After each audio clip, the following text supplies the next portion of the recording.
Paano nag-order si Senator sa'yo? Yon. Ang story noon, si Miss Karenina, yung secretary niya, Okay. nag-PM sa page. George, pa-order ako ng 10 pieces. Mm. Sabi ko, saan po deliver? Manila. Sabi ko, wow, nakaabot na ng Manila yung produkto ko ah. Mm. Sabi ko, okay po. So, luto ako mag-isa lang nun. Tapos, Ikaw lang mag-isa nun. pinadala ko na. Mm. After ilang months, weeks, ganyan, bigla may nag-chat. Hi Josh, at si Miss Karenina ulit. Sabi ko, hello po. Pa-order ako, 100 sour cream, 100 barbecue, 100 cheese, 100 classics. Grabe, dami. Compute agad ako. Mm. Laki nito ah, sabi ko. Magkano?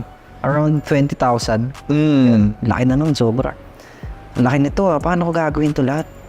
O sige, andyan na nga pala yung mga kaibigan ko. Tara, gawin natin to.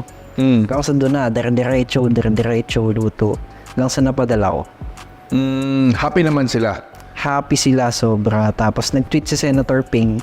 Nag-tweet. Yeah. Okay. Sabi niya, my office ordered a delicious crispy kangkong chips from a 17-year-old entrepreneur from Cavite.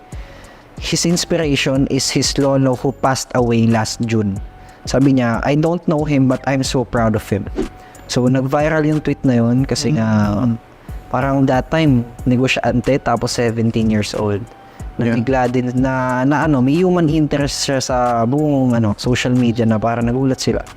So doon, tinawagan ako ng Philippine Star, nag-interview kami, nag-boom din yun, around 10 million views na siya ngayon. Tapos yun, tuloy-tuloy na. Okay. So ngayon, nag-tweet. Doon talagang sumabog yung inyong brand at inyong business.